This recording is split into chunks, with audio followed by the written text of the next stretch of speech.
Olha só, meu aluno, uma dica de informática que vai te ajudar muito em questões aí relacionadas a hardware. Quando você fala em hardware, você tem que lembrar que a unidade de medida do hardware é diferente da do software. O que acontece? Quando você fala nesse universo de hardware, ele vai utilizar como unidade de medida o fator 1000. Ou seja, eu tenho lá o bit e o byte. O bit ele vai ser 0 ou 1.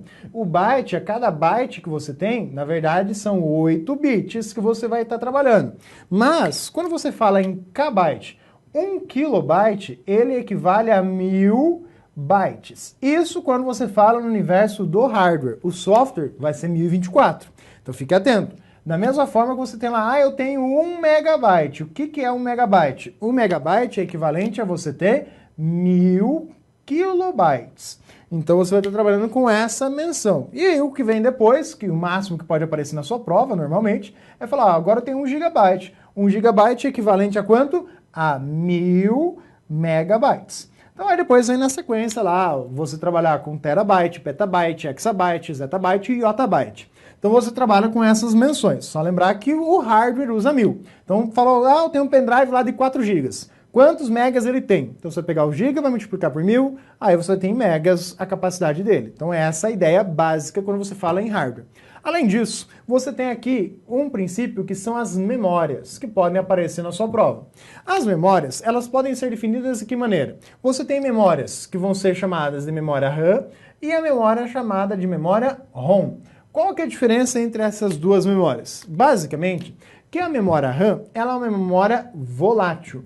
Ou seja, ela perde os dados quando você desliga ela. Então apaga tudo que tem dentro dela quando você desliga. Enquanto que a memória ROM não é volátil.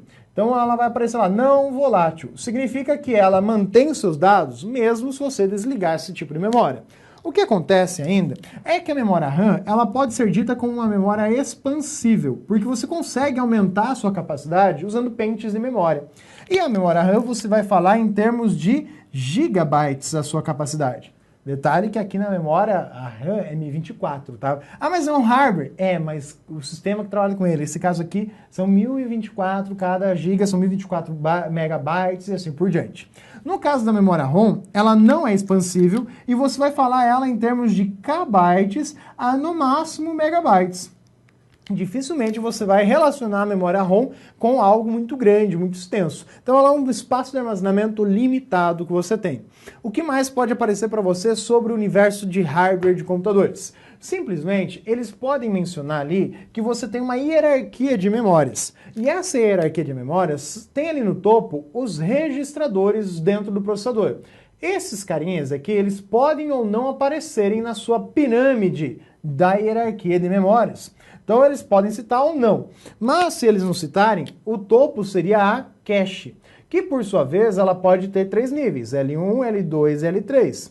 É como se você tivesse colocado assim, os 3 níveis aqui dentro, L1, L2 e L3.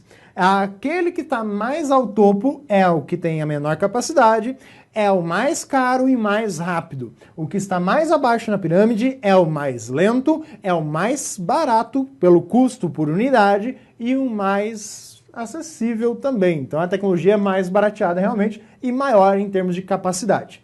Depois da memória cache, você vai encontrar aqui a memória RAM. E por fim, você vai encontrar as memórias de armazenamento de dados. Então o HD e tudo mais vão ser dispostos aqui dentro desta organizaçãozinha funcional.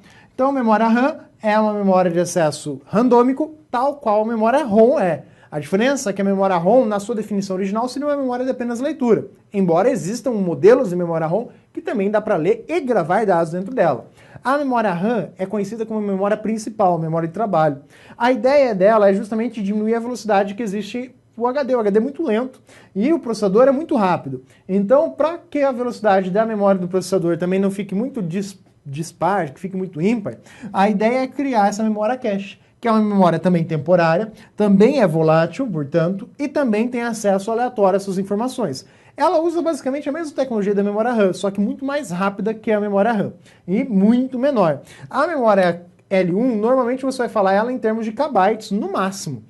Então é bem pequena. A L3 você encontra hoje com 8 megabytes, mas veja, 8 megabytes, enquanto que chegou aqui na RAM, você vai encontrar com 4 GB assim em celulares já. Então fique esperto com esse tipo de detalhe na sua prova também. E tenha uma boa prova, com calma, concentração e confiança, que você está estudando e vai conseguir passar no seu concurso. Até mais!